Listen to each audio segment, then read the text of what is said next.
Hello friends, வணக்கம். இன்றைக்கி கோதுமை மாவு பன் எப்படி செய்கிறதுன்னு பார்க்கலாம். நல்லா ஹெல்த்தியாகவும் டேஸ்ட்டாகவும் செய்துக்கலாம். 250 ml கப்பில் 3 கப்பு கோதுமை மாவு எடுத்துக்கலாம். Whole wheat flower, instant east 2 teaspoon போட்டுக்கலாம். 1 டீஸ்பூன் உப்பு, 2 டீஸ்பூன் சர்க்கரை போட்டுக்கிறேன். இந்த வீடியோ உங்களுக்கு பிடிச்சிருந்தால் லைக் பண்ணுங்கள், ஷேர் பண்ணுங்கள், சப்ஸ்கிரைப் பண்ணுங்கள். 1/4 கப்பு மில்க் பவுடர் போட்டுக்கலாம். 1 கப்பு வெதுவெதுப்பான தண்ணி ஊற்றிக்கிறேன். இன்னொரு கப்பு வெதுவெதுப்பான தண்ணி எடுத்து கொஞ்சம் கொஞ்சமாக ஊற்றி பிசைஞ்சிக்கலாம் மாவு நல்லா. தண்ணிக்கு பதில் நீங்கள் மில்கே ஊற்றி பிசைஞ்சிங்கன்னா கூட நல்லாயிருக்கும். நல்லா பிசைஞ்சிக்கலாம். தண்ணி நிறைய பிடிக்குங்க இந்த பன்னுக்கு, அதனால் பன்னு நல்லா சாஃப்டாகவும் இருக்கும், டேஸ்ட்டாகவும் இருக்கும். இன்னும் கொஞ்சம் தண்ணி ஊற்றி நல்லா பிசைஞ்சிக்கலாம். எந்த அளவுக்கு நம்ம பன்னுக்கு மாவு பிசைவோமோ அந்தளவு பன்னு நல்லாயிருக்கும். எனக்கு கொஞ்சம் தண்ணி மிச்சம் ஆயிடுச்சு, அதை வச்சுட்டேன். 1 டேபிள் ஸ்பூன் ஆயில் ஊற்றிக்கலாம். மொத்தமாக நான் 3 டேபிள் ஸ்பூன் ஆயில் எடுத்துக்கிறேங்க. கொஞ்சம் கொஞ்சமாக ஷேர் பண்ணி ஊற்றிக்கிறேன். 3 கப்பு மாவுக்கு 3 டேபிள் ஸ்பூன் ஆலிவ் ஆயில் உபயோகப்படுத்தியிருக்கேன். ஒரு பலகையில் கொஞ்சமாக மாவு ஜலிச்சுட்டு நம்ம பிசைஞ்சு வச்சுருக்க மாவுலாம் இழுத்து இழுத்து பிசையலாம். மாவு பிசையும் போதே நீங்கள் பார்த்தீங்கன்னா தெரியும், மாவு கொஞ்சம் பிசு பிசுன்னு இருக்குது, நிறைய தண்ணி பிடிச்சிருக்கு. ஆயில் நான் கொஞ்சம் கொஞ்சமாக ஊற்றுறேங்க. கொஞ்சம் கொஞ்சமாக ஊற்றி பிசைகிறேன். இப்போ நான் நல்லா பிசைஞ்சிட்டேன் பாருங்கள். கொஞ்சம் கூட வெடிப்பு இல்லாத மாதிரி நல்லாயிருக்கும் மாவு, நைஸாக வந்துடணும். இப்போ எடுத்து அப்படியே ஒரு பவுலில் போட்டு கொஞ்சம் ஆயில் அப்ளை பண்ணி அதை அப்படியே வெடிப்பு இல்லாத மாதிரி உருட்டிட்டு மூடி வச்சிடலாம். அது டபுளாக பொங்கி வரணும், அப்படியே வச்சிடலாம்.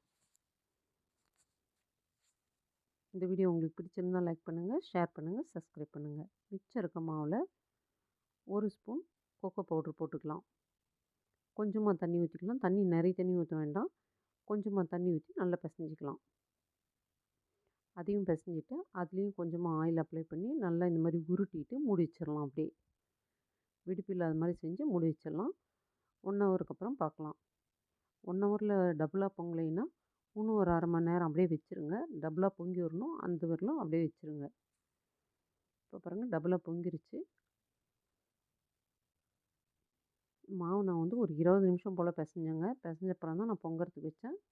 அதை எடுத்து மறுபடியும் ஒரு தடவை பிசைஞ்சிக்கலாம். மாவு நல்லா சாஃப்டாக இருக்குங்க, பார்க்கும்போதே தெரியும்னு நினைக்கிறேன்.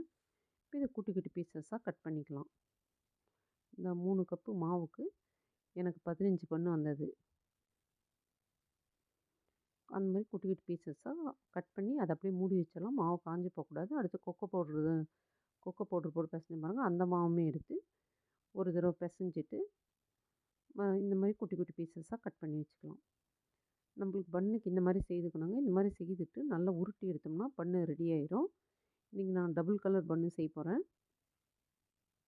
சிங்கிளாக வேணால் இதே போல் உருட்டி நீங்கள் எடுத்து வச்சுக்கலாம். கொக்கோ பவுட்ரு வேணாம்னு நினச்சிங்கன்னா கோதுமை மாவில் மட்டும் செய்துக்கலாம். இந்த மாதிரி இதை உருட்டிக்கலாம். உருட்டும் போது இந்த மாதிரி நான் காமிச்ச மாதிரி அதே போல் உருட்டிட்டு கையில் வச்சு இப்படி உருட்டினீங்கனாவே நல்ல பன்னு வந்துடும். இப்போ இதை 2ஆக கட் பண்ணிக்கலாம். கொக்கோ பவுட்ரு போட்டு 2ஆக கட் பண்ணி வச்சுக்கலாம். பார்க்குறதுக்கு கொஞ்சம் நல்லா பார்வையாக இருக்குங்க. குழந்தைங்களும் நல்லா விருப்பமாக சாப்பிடுவாங்க. இன்றைக்கி நம்ம செய்தது சால்ட் பன். சாப்பிட்றதுக்கு நல்லா சூப்பராக இருக்கும். இப்போ நடுவில் இந்த கொக்கோ பவுட்ரு போட்டதை வச்சிடலாம்.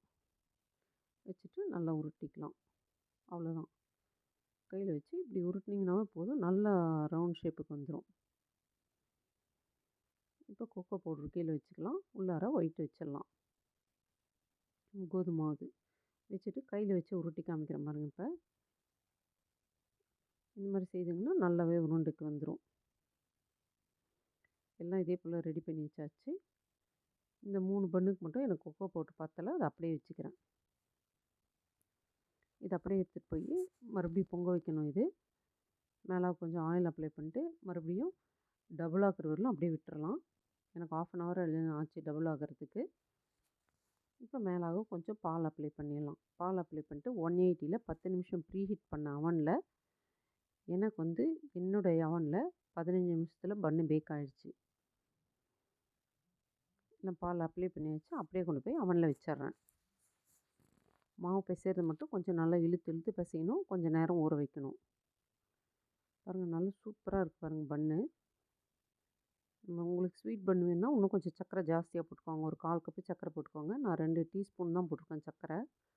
பன்னு அவ்வளோ நல்லா சாஃப்டாக இருக்குது. பன்னு பேக் ஆகிடுச்சான்னு பார்க்குறதுக்கு அடியில கொஞ்சம் பார்த்தீங்கன்னா, அடியில கலர் பாருங்க மாறி இருக்கு. அது பார்த்தாவே நம்மளுக்கு தெரிஞ்சிரும். கொஞ்சம் தூக்கி பார்த்தீங்கன்னாவே அடியில கலர் மாறுனது பார்த்தாவே தெரிஞ்சிரும்.